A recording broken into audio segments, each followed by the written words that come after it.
Hi P S C aspirants, good morning guys. അപ്പോൾ ഇന്ന് എൻ്റെ ഒരു ദിവസത്തെ സ്റ്റഡി വ്ളോഗാണ് കാണിക്കുന്നത്. അതിൻ്റെ കൂടെ എനിക്ക് കുറച്ച് കമൻറ്റ്സ് വന്നിട്ടുണ്ടായിരുന്നു. കറണ്ട് അഫേഴ്സ് എങ്ങനെ പഠിക്കും, പിന്നെ നമ്മുടെ ടാബിൽ ഓരോ ഫോൾഡർ ആക്കി ഇടുന്നതും ചോദിച്ചിട്ടുണ്ടായിരുന്നേ. അതിന് രണ്ടിനെ പറ്റിയിട്ട് പിന്നെ എൻ്റെ ഇന്നത്തെ സ്റ്റഡി സെക്ഷനെ പറ്റിയിട്ടും പറയാം. ഫസ്റ്റ് എൻ്റെ കറണ്ട് അഫേഴ്സ് എങ്ങനെ പഠിക്കുക എന്നുള്ളത് ഞാൻ തന്നെ ഫസ്റ്റ് എനിക്ക് പോലും അറിയത്തില്ലായിരുന്നു കറണ്ട് അഫേഴ്സ് എങ്ങനെ പഠിക്കേണ്ടതെന്ന്. പിന്നെ ഇൻസ്റ്റിറ്റ്യൂട്ടിൽ പോയപ്പോൾ അവർ ഒരു ബേസിക് നമുക്ക് തരും. ഇന്ന കാര്യങ്ങൾ ഇപ്പം പുരസ്കാരങ്ങളെ പറ്റിയിട്ട്, പിന്നെ ഓരോ നിയമനങ്ങൾ, ഇതൊക്കെ എപ്പോഴും നമ്മൾ അപ്ഡേറ്റ് ചെയ്ത് പോകുമ്പോൾ നമുക്കിത് കിട്ടിക്കോളും. പിന്നെ ഇത് വക്കാപ്പ് സ്പീഡ് എന്ന് പറയുന്ന ടെലഗ്രാം ചാനലിൽ നിന്ന് ഞാൻ പ്രിൻ്റ് എടുത്ത് വെച്ചേക്കുന്ന നോട്ട്സാണ്. 2025 ടാബിൽ മാർക്ക് ചെയ്തിട്ട് കഴിഞ്ഞാൽ എത്രത്തോളം യൂസ്ഫുൾ ആവുമെന്ന് എനിക്കറിയത്തില്ല. പക്ഷേ എനിക്കിങ്ങനെ പ്രിൻ്റ് ഔട്ട് എടുത്ത് പഠിക്കാനാണ് ഇഷ്ടം. പിന്നെ ഞാൻ സ്പൈറൽ നോട്ട്ബുക്ക് വാങ്ങിച്ചിട്ടുണ്ടായിരുന്നേ. ഇത് ഞാൻ വാങ്ങിച്ചത് ഓൺലൈൻ മീഷോയിൽ നിന്നാണ്.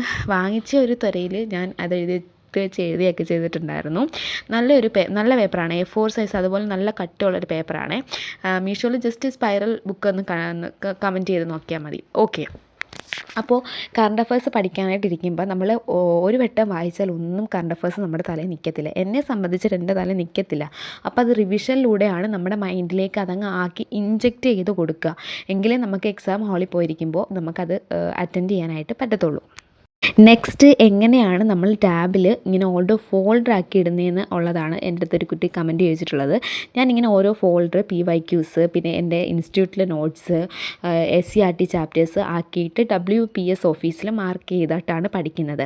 അപ്പോൾ ഫസ്റ്റ് തന്നെ നമ്മൾ ഫയൽ എടുക്കുക, അതിനകത്ത് ഡൗൺലോഡ് ചെയ്ത് ഇട്ടിരിക്കുന്ന നമ്മൾ ഇൻറ്റേർണൽ സ്റ്റോറേജ് ആക്കി ഇടുമല്ലോ, അതെടുത്തിട്ട് മൂവ് ടു ഞെക്കുക, എന്നിട്ട് ബാക്ക് വരിക, ഇൻറ്റേർണൽ സ്റ്റോറേജ് എടുക്കുക. ആ 3 ഡോട്ടിനകത്ത് ഞെക്കുമ്പോൾ ക്രിയേറ്റ് ഫോൾഡർ എന്ന് പറഞ്ഞ് കാണും. നമുക്ക് ഏത് ഫോൾഡർ നെയിമാണോ കൊടുക്കേണ്ടത് ഇത് ഓൾറെഡി ഞാൻ അടിച്ചു കൊടുത്തിട്ടുള്ളതാണ്. അപ്പോൾ ഇഷ്ടമുള്ളൊരു ഫോൾഡർ നെയിം നമ്മൾ അടിച്ചു കൊടുത്തിട്ട് അത് എടുത്തിട്ട് അവിടെ ആ മൂവ് ഹിയർ എന്നുള്ള ബട്ടണിൽ ഞെക്കുമ്പോൾ ആ PDF അവിടെ ഡൗൺലോഡായിട്ട് വന്ന് കിടക്കും. പിന്നെ നമുക്ക് ആ മെറ്റീരിയൽസ് ആ ഫോൾഡറിൽ നിന്ന് ഡൗൺലോഡ് ചെയ്തെടുത്തിട്ട്, ഡൗൺലോഡ് ചെയ്യേണ്ട ഓൾറെഡി അതിനകത്ത് കിടക്കുന്നതാണ്. പിന്നെ നമുക്ക് WPS ഓഫീസ് ഉപയോഗിച്ച് നമുക്ക് മാർക്ക് ചെയ്തോ എങ്ങനെയാണെന്ന് വെച്ച് കഴിഞ്ഞാൽ പഠിക്കാൻ പറ്റും. മനസ്സിലായെന്ന് വിചാരിക്കുന്നു. എന്തെങ്കിലും ഡൗട്ട് ഉണ്ടെങ്കിൽ കമൻറ്റ് പറയാം, ഞാൻ പറഞ്ഞുതരാം. പിന്നെ ഞാൻ PYQ നോക്കിയിട്ടുണ്ടായിരുന്നു. എക്സാം ഉണ്ടായിരുന്നു നമ്മുടെ ഇൻസ്റ്റിറ്റ്യൂട്ടിൽ. അതുകൊണ്ട് തന്നെ അത് PYQs ആയിരുന്നു അന്ന് മോർണിംഗ് ഫുള്ള് നോക്കിക്കൊണ്ടിരുന്നത്. ആ ഒരു ഡേ ഫുള്ള് കണ്ടിന്യൂസ് ആയിട്ട്. പിന്നെ 80 ഡേയ്സ് സ്റ്റഡി ചലഞ്ചിലെ ഡേ 40 പകുതി ഹാഫ് ഡേയ്സ് നമ്മൾ സക്സസ്ഫുള്ളി കംപ്ലീറ്റ് ആക്കിയിരിക്കുകയാണ്. അപ്പം നിങ്ങൾ നല്ല രീതിയിൽ പഠിക്കുന്നുണ്ടോ, ഏതൊക്കെ എക്സാമിന് വേണ്ടിയിട്ടാണ് പ്രിപ്പയർ ചെയ്യുന്നതെന്ന് പറയണേ. പിന്നെ തൊഴിൽ വാർത്ത വീക്ക്ലി വരുന്നത് നമ്മൾ മാക്സിമം അത് എങ്ങനെയെങ്കിലും കംപ്ലീറ്റ് ചെയ്യാനായിട്ട് ശ്രമിക്കുക. കംപ്ലീറ്റ് ചെയ്തില്ലെങ്കിലും കുഴപ്പമില്ല, പെൻഡിങ് ആയി പോവും. അതുകൊണ്ടാണ് ആ വീക്കിൽ വരുന്നത് മാക്സിമം കംപ്ലീറ്റ് ചെയ്യുക. ആനുകാലികമൊക്കെ ആയിരുന്നു നോക്കിയിട്ടുണ്ടായിരുന്നത് തൊഴിൽ വാർത്തയ്ക്കകത്ത്. പിന്നെ ഭക്ഷണവും മനുഷ്യനും എന്ന് പറയുന്ന SCERTയിലെ ഒരു ചാപ്റ്റർ നോക്കിയിട്ടുണ്ടായിരുന്നേ. SCERT ഞാൻ ഗൈഡ് നോക്കിയിട്ടാണ് പഠിക്കാറുള്ളത്. പിന്നെ കൂടുതലും ഞാൻ ടൈം മാനേജ് ചെയ്തത് 30 മിനിറ്റ് ടാബിൽ സ്റ്റോപ്പ് വാച്ച് ചെയ്തിട്ട് പോമഡോറോ ടെക്നിക്ക് ഉപയോഗിച്ചിട്ടാണ് പഠിക്കാറുള്ളത്. നേരത്തെ പഠിച്ചു വെച്ചിരുന്ന ടോപ്പിക്കാണ്.